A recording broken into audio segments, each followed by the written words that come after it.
Hello everyone and welcome to this week's After Effects scripting tutorial. This week I'm going to do something a little bit different and create a script on the spot, not a pre-planned one. The subject of the script is pre-planned, but all of the code has not been. So today we're going to be creating a countdown script, which will take any script you have and begin counting down from wherever you choose. And ideally we're going to start from the current time indicator, but you can also select to use a marker like this one that says start, or just choose a specific time yourself. So let's go ahead and get started. We're just going to create a script from scratch, and the first thing we always want to do with a script is create a UI if we're going to have one. And in our case we want a very simple UI. So I'm going to create a box, and there's the top of our UI. And now inside of the UI, well, what we want is to have a timer that counts down.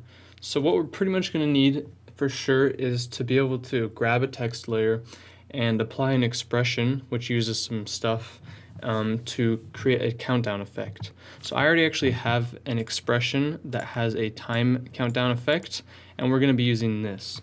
But everything else we need to figure out ourselves. So what else are we going to have on the UI that the user can select, or options for the script to take in to change? Well, we could do things like have a font size or text. So let's go ahead and have a slider for the font size. So we'll just create a text field and a slider. And then I think we really just need one more option, something like color, or actually what we're going to do is have one for the justification. And for the justification, we're going to have a drop down with our three options. And then lastly, we need a button to actually activate all of this from happening. We'll just create a button that says generate. And of course, I don't usually use Illustrator or Photoshop to design my UIs. I usually do it on like a sticky note or something, so it looks a little bit better than this usually.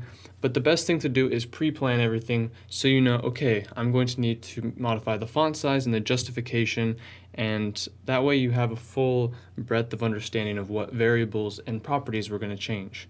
So now let's go ahead and create this UI that we've just designed inside of ExtendScript.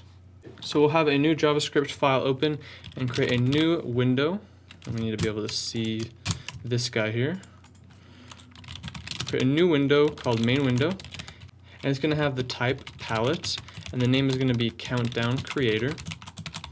And the orientation, because we have this font size group, a justification group, and then a button group going from top to bottom, essentially what we're going to want to do is say column instead of a row. So we're going to grab our main window and set the orientation to column, not row. Then we're going to need a group again for our font size, our justification stuff, and our generate button. So I'll create group 1, group 2, and group 3. Each of these groups is going to be equal to our main window, and we're going to add a group with undefined size, and we're just going to call it whatever we called the variable. And then for each of the groups, we're going to set their orientation to row. That way as we go, it's going to put the elements from left to right rather than from top to bottom like we have with the window. So now we can just copy and paste this code and change the names to be group 2 and group 3. So now we can populate these groups with elements. We're going to need a font size piece of text, a font size slider, a justification piece of text, a justification dropdown, and a generate button. So generally when naming UI elements, I like to say what the purpose of it is or what it controls, and then the type. So font size text or font size static text. Then I have a font size slider, font size whatever else. Then I have a justification text and a justification dropdown or DD. So let's go ahead and program these in here. First we'll have our font size text equal to group 1. And we're going to add some static text with undefined size, and we're going to go ahead and call it font size. And then I actually do want the font size and justification text elements to be the same size, so everything is nice and aligned. So I'm going to set an arbitrary size, just say font size text.size, and we need an X and a Y, or a width and a height. So what I'm going to do is just say maybe like 120 by 25. Generally, elements are between 15 and 25 to 30 in height, and the width you kind of just have to mess with. So now we need a font size slider down below. Create a variable called font size slider, and this will be equal to group 1. We're going to add a slider, undefined size and no text. And I just realized that we need to modify our UI. We need to make some space over here, and we need one more element.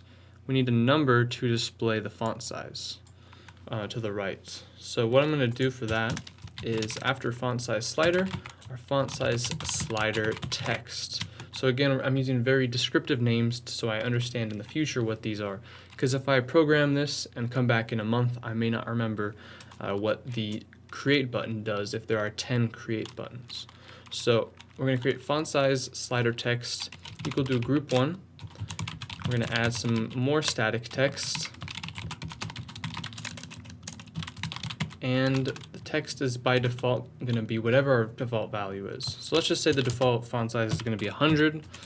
And I'm going to set the font size slider text dot characters to 3. That way the maximum number of characters this element can hold is going to be 3. So basically the most characters this can hold is going to be 3, anywhere from 100 to 999, 3 digits, or in this case 3 characters. And then one thing we need to do is anytime we move our font size slider, we need to update the value of the text next to it. So to do this, we're going to grab our font size slider and say onChange is equal to a function. And inside of this function, we're simply going to grab our font size slider and grab the text inside of it, which currently is going to contain 100. And we're going to change it to equal whatever our slider is. But our slider, we need the value of it.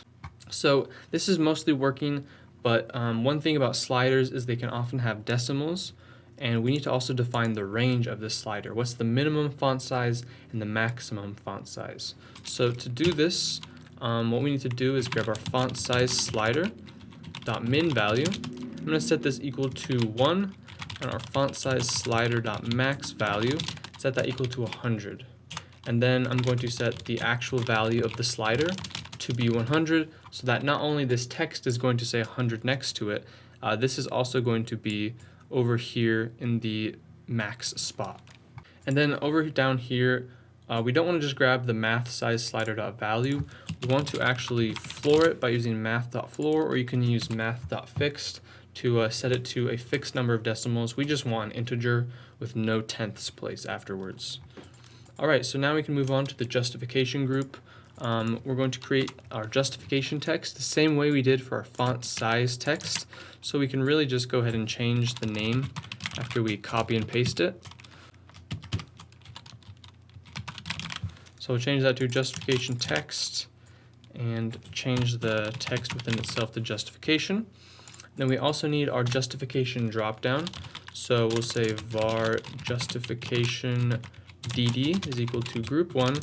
We're going to add a drop-down list with undefined size, and inside of an array we're going to populate it with our 3 values, which are obviously left, middle, and right.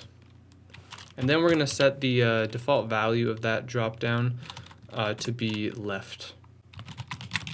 So in order to do that, I'm going to grab the selection and set it equal to 0, or the first element in our array. And then lastly, we're just going to need to create that generate button. So I'll say var generate button is equal to our group 3. We're going to add a button, undefined size, and it's going to say generate.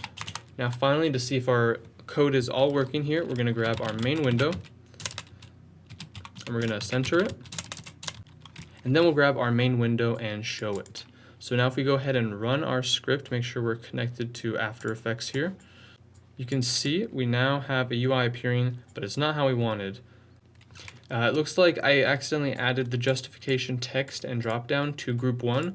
I forgot to update that text. So one important thing as we're going through this impromptu script right here is that make sure that as you're copying and pasting things, you're double checking that all the variable names are getting saved and being updated. So now we got this working. It looks like our font size is way too big. So 120 is obviously too much. I think what we need is something more like 80 maybe, and I'll also change the justification text size. And we also have to take into account there is this slider. So if you really want to get specific here, I'm gonna grab my font size slider.size. And basically what I need is the size of all of this to match up nicely. So in order to do that, what I'm actually gonna do, instead of increasing the size of the slider, I'm gonna increase the size of this drop down here. So it matches up with the slider and its text, which by the way, we can see is now updating as we drag the slider around. So I'll grab the justification drop down and grab the size. And I think something over 100 should work fine here. Looks like a little bit more, maybe 120 was the right number for that, 140. Just gotta keep messing around and that looks basically aligned for us. So our UI is now done. All that we need to do is implement the code that's gonna make this function. So I just wanted to, at least in this first part, as you can see, explain how I go from conceptualizing an idea to putting it into the actual script and programming the UI and now into the code as we go forward. So again, now in After Effects, I've got this footage, just swimming race footage. It does already have a timer, I believe, in the lower left corner. This one is counting up though, not counting down. Our goal is to count from whatever number we decide. So now what we need to do is basically program the code for it. The way we're going to actuate everything is by clicking on this generate button. So we're going to call the generate button .onClick and set that equal to a function. Now there are two requirements we need in order for this script to run properly. We're going to make two assumptions. The first of which is that the user already has a composition selected. So if they don't have a comp selected, we can't really have a countdown on top of the footage. I mean, we can put in an arbitrary number, say countdown from 1 minute or countdown from 5 seconds, but what we want is to only have it included in their footage. That way it's not creating countdowns from scratch. This is just a personal choice, but you can do whatever you want with your scripts, of course. So we need a composition open or an active item open when they run the script or press the generate button. And the second one, I guess, is sort of optional, but a nice thing to have would be a sort of input for what the time or countdown is going to start from. This could be either a starting marker like this, or it could be based on the current time indicator, or if you want, you can type in a custom value yourself and say, I want every timer to start at, say, 10 seconds. So whatever way you would wish to do this is up to you, but we're probably going to go with something just using the current time indicator since that's pretty easy. So first thing we're going to check inside of our onClick statement is if we have a comp selected. I've gone over this many times and I'm just going to do it real quick. If app.project.activeItem is equal to null, if we assume there's an active item and there's nothing, that's a problem. The other case that's a problem is if the inverse of the statement we're about to say, we're putting this in parentheses and with an exclamation mark to flip the logic of the statement. If the statement says true, we're going to flip it and say if it's false. So we're going to say if app.project.activeItem is an instance of a comp item. The reason we're going to flip it is we want to say if it's not a comp item. If it's not an instance of a comp item, then we need to tell the user, please select a comp item. So we'll say alert, please select a comp. Then we'll return false, and what that will do is exit out of all this code and basically not run anything until they can get past this block of code. So after that, what we're going to do is go ahead and just go into the main function. But before we do that, we need to also make sure we have our variables for our font size value and the drop down for the justification so that we can make these changes to our timer as well. So we're going to have a main function, which you can honestly just call main if you want, but to be more specific, what I'm going to do is call it countdown creation. And there's going to be three, I think. We need our composition, which we can define by saying app.project.activeItem. We've gone through the logic to say that, hey, yeah, this is our composition, the active item. And we're also going to need our slider.value. And we're probably going to want to get the floored version, so it's a nice integer. We don't want a font size that's 50.2, or we may, it's up to you really. And then the last variable is going to be the justification.selection.index. And the reason I'm using the index rather than selection is you can set the selection using the index. However, when you read the selection, it gives you the text. So if I got the selection, it would give me left, not 0. If I selected this one, it would give me right rather than 2. So we want the index so that we can say, if the index is 0, give us left. And I like to use integers for logic more than strings, just because they usually don't change as much across languages. All right, so now we can go ahead and define our countdown creation. We're gonna have a composition, our font size, and our justification int, which I'll just call justint. And then also I want to enclose the entire countdown creation in a begin undo group so that I can easily undo everything if I want. So say app.begin undo group, and the text inside, which will tell you undo blank. It's going to say undo countdown creation.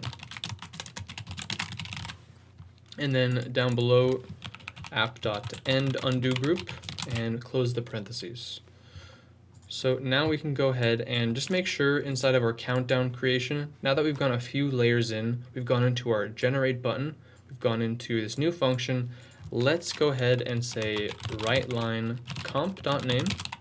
And then I'll hit Control D or Command D twice, and I can easily add in my other variables. What I'm doing here is just making sure that the values I'm getting are the correct ones. If I was getting undefined for any of these, it's going to cause problems deeper and deeper into the code and make it harder and harder to find. So take stops every once in a while and make sure your code is running. So one thing I'm going to check right now is make sure it knows if we have a comp position active or not. It says please select a comp. Now I've selected a comp. And now we can see our 3 alerts, or our 3 write lines are working well. We have the name of our composition, 100 back. We have the font size that we brought in, 100, and 0, which is our integer for our left justification. If I change it to right and change the font size, I'm equally going to get different font size and integer number for this. So now that we know we have the right data brought into our main function here, now all that's left to do is execute the code that's going to create our timer. Do it.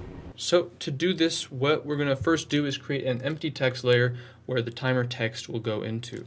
So we'll say var text layer is equal to our comp.layers. We're going to add some text. We don't want the text to say anything, so we don't really need to pass an argument. We can call the text layer whatever we want and just say timer. And now I'm going to go ahead and start bringing in my expression here, which needs a bit of spelling fixing actually. So this basically is just going to take the out point and count down from it. But of course we can go in and change this variable to our own liking. So what I'm going to do is grab my text layer dot property source text, and we're going to set the expression for it to be in single quotes. And I'm going to just paste this entire expression. Now it's going to look ugly for a second. We need to modify this so that's a single line in our JSX file. In order to do this, we need to end every single line with an end R argument. If there's 2, you need to put in 2. Each time you put in this -r, it's going to break a new line in the string or expression. So once you put one or two of these, just back it up until it's lined up with our single line string here and keep going. So the next one we have second, I'm going to add a -r and bring it back up. And you can see it's starting to attach them back to the main expression. So we're just going to go through and replicate exactly the formatting by using these end line commands. And once you get to the bottom, just go ahead and start backspacing them all back up to where they belong. And the goal is by the end of this, we're going to have a single line. And one thing I'm realizing is that the expression itself here has single quotes within it, I think, so it's causing some formatting errors. We're going to fix that though, don't worry. Okay, so I've just completed making it all as much one line as I can. You can see we have a few problems. in the expression itself, the text that's giving us a problem is here. We have 0 in single quotes, this colon in single quotes, and everything else in single quotes. To get around this, what I'm going to do is just do a quick search and replace inside of this expression. I'm going to select everything but the single quotes surrounding the expression. Make sure I have the find and replace window loaded up over here, and I'm going to search where in the current selection and replace all the single quotes with double quotes. And now just like that, you can see instead of single quotes around the 0 and the colon, we now have double quotes, and our whole expression is one long succinct line. Now, as I said, you might want to change the out point here to a variable, to whatever you want it to be. So what I'll do here is, for now, let's just use the out time actually, and we can change that later. But if you wanted to add a variable in, you could simply get outside of the line here and add in countdown start. And if we wanted to say the countdown start is equal to 60, we'll say countdown start is equal to seconds. That way we know in the future that this 60 is not milliseconds or minutes, it's going to be referring to seconds. Alright, so now we have the countdown start, the text layer, having an expression applied. What else do we need to do? We need to change the font size as well as the justification. So now what I'm going to do is actually pull up the scripting guide because it has a very useful thing. If we type in text prop, you can see down here on page 182, it gives us the two variables we need, text prop and text document. These are what we need to go in and change things like the font size, font color, font, etc. So I'm just going to create text prop and text document and change the my text layer to be our text layer. And now referring to the guide again, essentially we can go ahead and grab any of these properties and set them. So what I'll do is grab my text document dot font size and set this equal to our font size variable we brought in from our argument here. Now what we want to do is have a switch statement for our just int. So I'll say switch just int. And if you're not familiar, a switch statement just says if the certain case is given, then do some code. So if the just int is 0, we know it's left, and then break out of that. If the case is 1, we know it's center, break out of that. If the case is 2, we know it's right, and then break out of that. And in order to change that, we're just going to grab our text document dot justification, and if it's left, it needs to be set to this special text here, paragraph justification dot center underscore justify. And then I'll go ahead and copy and paste this into the other cases and just change the names to left and right. And then finally, to set the value of this, we need to grab our text prop again and say set value to our text document. All right, now I think we're ready to try this out for the first time. I'm going to run the script and click on generate. And it looks like we're getting an expression error. I think it's a simple spelling mistake if I'm not wrong, and that's correct. And easily we just can undo it to get rid of all of that process. Go back in, make our adjustment, run the script again, generate, select the comp, and it looks like we're getting another error. Yes, it's got an R lodged in there, which should be one of these guys. So we need to find that missing dash, put it in, give that a shot. All right, now we're not getting any expression errors. We can see our timer is starting at 1 minute, which if we remember, what we did in our countdown creation function is said our countdown start should be 60 seconds. So whatever we set our countdown start to in seconds is going to be how many seconds it is. So now we have a timer that's starting at whatever value we give it. Now let's give it one extra condition to start at a different time. Let's go ahead and tell it to do at the current time indicator. So what I'm going to do is inside the scripting guide, go current time, and see if I can get the current time. So all we need to do is grab the .time, I believe. So what I'll do is say comp.time, and I'll run it. And this time let's do a right justify and a smaller font size to make sure our values are changing properly. So now you can see it's right justified. Our font size is 50, and now what it's going to do is count down from, as you can see, it's got 1 minute and 6 seconds, and it's counting. I think using the comp time is actually not what we should do. Let's try, let's just use the arbitrary number we set up earlier. If you want, you could go in and actually add another slider if you'd like, but you'd need to create 3 more elements for that. And I think that's going to do it for this tutorial, guys. I created a quick timer for you using a different font size slider and justification drop down, as well as going over lots of useful tips for how to include variables and expressions, modifying things, and other useful design tips. If you have any questions, make sure to leave them in the comments down below. If you enjoyed today's special video, be sure to leave a thumbs up. And again, I hope you guys enjoyed. We'll see you in the next one.